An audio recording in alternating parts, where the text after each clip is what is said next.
안녕하십니까. 라오깨알입니다. 라오깨알 저의 라오스 10개월간의 연애담을 말씀드리고 있습니다. 잘잘못을 따지시기보다는 반면 교사로 삼으셔서 시간, 마음, 돈을 허비하지 않으시는데 도움이 되셨으면 합니다. 그러면 4편 이야기 이어나가겠습니다. M은 레이디를 하며 저와 애인을 하는 이상한 동거가 계속되었습니다. 그러면서 M에 대해서 조금씩 알아가기 시작했습니다. 하루는 M에게 이런 질문을 했습니다. 너는 한 달 수입이 도대체 얼마나 되니? 그러자 M은 기본적으로 500불은 번답니다. 팁을 합하면 800불에서 1000불까지는 번다고 대답을 했습니다. 그러면 그 돈을 벌어서 무엇을 할 거냐라고 질문을 하니까 고향에 짓다가만 집이 있다고 합니다. 그 집을 지을 것이고 대략 금액이 4만 불 정도 된다고 합니다. 그런데 이 일은 4월까지만 하고 나중에 옷을 파는 일을 하고 싶다고 대답했습니다. 레이디 생활을 얼마나 했냐고 물으니 몇 개월 안 되었답니다. 그럼 마지막으로 한 질문이 그래서 지금 돈은 얼마나 모았냐고 물으니 돈이 없답니다. 실제로 핸드폰 통장에 있는 은행 잔고를 보니까 몇십만 킵 수준 정도밖에 없었습니다. 그래서인지 은행 잔고 보여주지 않으려고 하더라고요. 사실인지 거짓말인지 알 수는 없으나 레이디 생활을 한 지는 최소 6개월이고 1년 이상일 수도 있었습니다. 말하는 것만으로는 확인은 할 수 없었죠. 너는 나를 만나기 전에 애인이 있었냐? 라고도 물었습니다. 한국 애인 있었답니다. 그런데 지금은 헤어졌다고 합니다. 왜 헤어졌냐고 물으니 나쁜 사람이고 여자가 많아서라고 합니다. 그럼 그전에는 없었냐라고 물으니 태국 남자가 있었답니다. 그럼 너는 처음에 남자와 잠을 잔 게 언제쯤이냐라고 물었습니다. 직구전 질문이죠. 중학교 때랍니다. 여느 동남아 사람들처럼 비슷한 스텝을 밟는구나 라고 생각했습니다. 요즘 한국 학생들의 성문화에 대해서 잘 알지는 못하지만 여기 동남아시아가 조금 빠르긴 빠르다라는 생각을 했었습니다. 나중에 한 사실이지만 M은 돈을 버는 대로 써버립니다. 스스로의 이상과 현실이 많이 동떨어져 있습니다. 하고 싶은 것은 많으나 지금의 소비적인 인생을 포기하지 못하는 이중성을 가지고 있습니다. 시골에 버려진 집은 이후 3월 달에 갔을 때 처참한 모습으로 아무도 살지 않는 집이 있긴 했습니다. 시골집 방문한 얘기는 나중에 다시 들려드리겠습니다. 저도 저의 과거를 얘기해 줬습니다. 이혼했다. 그래서 혼자다. 캄보디아에서 결혼 추진하다가 어떤 이유로 제대로 마무리가 안 되고 결별을 했으나 그 이야기까지는 하고 싶지 않아서 하지 않았습니다.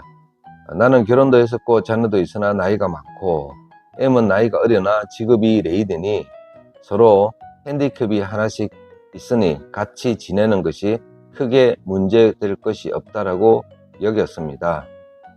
서로를 조금씩 알아가며 우리는 서로의 일에 집중했습니다. 저녁에 일이 끝나면 영상통화를 거의 매일 했고 문자도 보냈고 보고 싶고 같이 있고 싶어하는 마음을 달랬습니다. 하지만 M의 레이디라는 직업 특성상 대략 저녁 7시가 지나면 통화하기가 힘듭니다.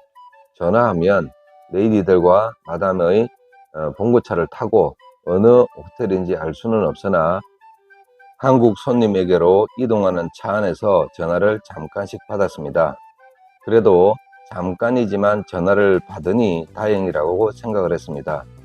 나중에 레이디 일을 그만두었을 때 제가 싫어하는 일을 하거나 나쁜 일을 하거나 거짓말을 할 때는 전화를 안 받습니다. 그래서 라오녀가 전화를 안 받으면 그건 틀림없이 뻘짓하는 거다라는 공식을 찾아내게 되었습니다. 1월 초에 3일 정도 일이 없어서 집에 있었습니다. 시간 여유가 있어서 M이 가져온 짐을 정리를 했습니다. 옷장 깊숙이 M의 백이며 옷가지 그리고 수많은 비닐봉투가 있었습니다. 각 백 안에는 최소한 콘돔이 2개, 3개 정도는 들어있더군요. 원래 직업이 그러니 그러려니 했습니다. 그런데 하나의 봉투에는 많은 약이 들어있었습니다. 그 약이 무슨 약인지 스마트폰으로 검색을 해보니 대부분 여성 질병에 관한 약이었고 질염증 약들이 많았습니다. 그리고 아토피 약도 있었습니다. 레이디 일을 하니 이런저런 병에 걸리는 것은 당연한 일이겠지라고 생각을 했습니다. 아침에 돌아온 M에게 이 약은 도대체 무슨 약이니? 라고 물으니 대답하기가 민망했는지 친구의 약이라고 합니다. 거짓말인 줄 알았지만 그냥 모른 채 하고 넘어갔습니다. 한국에서도 아토피가 문제인데 동남아 애들도 아토피가 있구나 라는 사실도 알게 되었습니다. 다음날 저녁 여느 때와 같이 이쁘게 차려입고 기분 좋게 일을 하러 간 M은 일을 마치고 새벽에 돌아올 때 방문을 열어주자마자 주저앉아서 한참을 서럽게 우는 것이었습니다. 밤새도록 처음 본 남자에게 시달렸나 봅니다. 아마도 조금 진상 손님을 만났나 봅니다. 무슨 일이 있었는지는 알 수는 없었습니다. 물어보지도 않았습니다. 그러나 굉장히 힘들어했습니다. 원래 레이디 일이 험한 일이지요. 저는 아무 말 없이 한참을 안아주었습니다. 그리고 편히 자라고 가만히 두었습니다. M은 정말 깊이 잠에 골아 떨어졌습니다. 아마도 이때가 처음으로 M이 일을 그만두었으면 하는 마음이 들었던 때인 것 같습니다. 제가 무슨 책임을 진 일도 한 것이 없는데 무한한 책임감 혹은 보호 본능을 느낀 순간이었습니다. 잠에서 깨어난 M에게 한 달에 500불 정도 주면 일을 그만둘 수 있냐라고 물었습니다. 잠깐 고민하던 M이 그럴 수 있다고 합니다. 돈을 조금 포기하더라도 그때 당시의 M은 레이디 일에 지쳐 보이기도 했었습니다. 지금 평균 일주일에 100에서 200불 정도 주니 거의 비슷한 금액 지불하니까 크게 문제될 것도 없었습니다. 그러나 M은 1월 11일, 즉 앞으로 일주일은 일을 더 해야 한다고 합니다. 원래 4월까지 일을 한다고 했었는데 그래도 제가 졸라서 많이 당겨진 것 같습니다. 저는 1월 6일 4박 일정으로 다시 일을 하러 나갔습니다.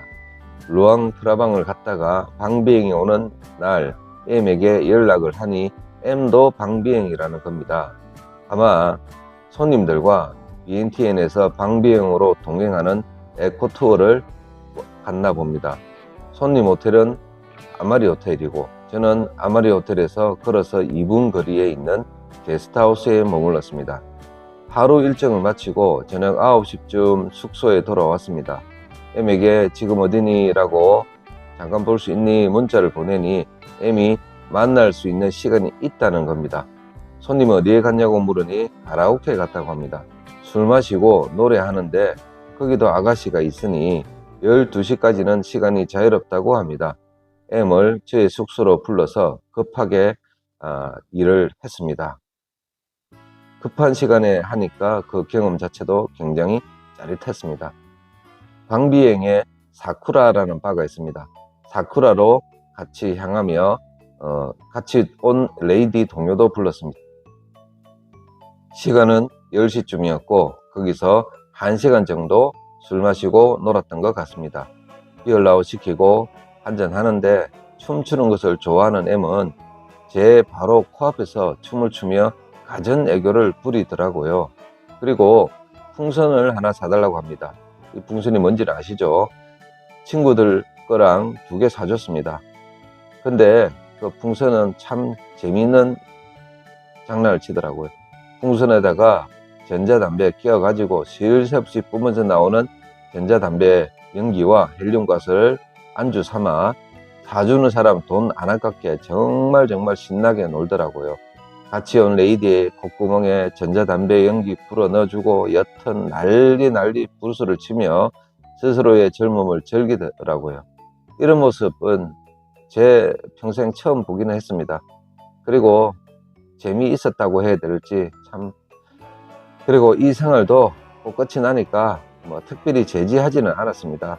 저는 숙소로 M은 손님을 또 상대하러 호텔로 각자 돌아갔습니다. 그리고 저는 반드시 콘돔을 사용하라는 말도 잊지 않고 해 주었습니다. 이제 M은 마지막 레이디를 하러 갑니다. 역시 에코투어였고 손님과 3박을 같이 지내는 일정이었습니다. M과 처음 만났던 벤사반에서 이틀, 또 국경에 있는 ST 베가스 호텔에서 이틀, 요게 일정이었습니다.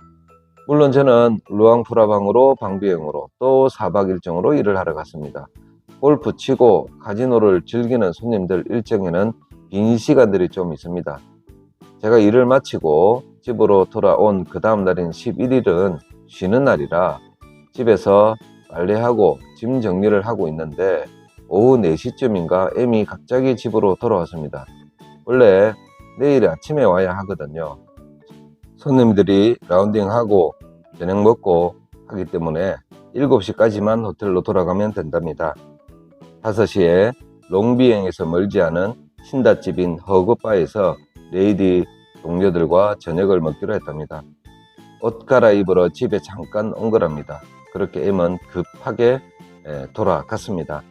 일을 하러 갔다가 내일 아침에 돌아와야 할 M이 저녁 8시쯤에 갑자기 집으로 돌아왔습니다. 손님이 돈을 안 준다나 어쩐다나 손님과 싸우고 손님 뺨을 한 대 때리고 왔답니다. 저는 내일 아침에 루앙프라방으로 가야 해서 M을 3일간 볼 수 없어 아쉬웠는데 오늘 밤을 같이 지낼 수 있다니 내심 즐거웠습니다. 저의 일도 일이지만 M의 직업이 레이디였기 때문에 같이 산 지 한 달 정도가 되었음에도 불구하고 밤에 같이 잠을 자는 횟수는 그냥 자는 잠 있죠. 횟수는 정말 몇 번 되지 않았습니다. 그날 밤은 기억에 남을 정도로 뜨거운 밤을 보냈던 것 같습니다. 이때가 2024년 1월 11일이었습니다. 이 영상의 내용을 텍스트로 삼아서 라오케알 라이브에서 라오스 여자에 대해서 심층 분석을 합니다. 많이 찾아오십시오. 감사합니다. 라오케알이었습니다.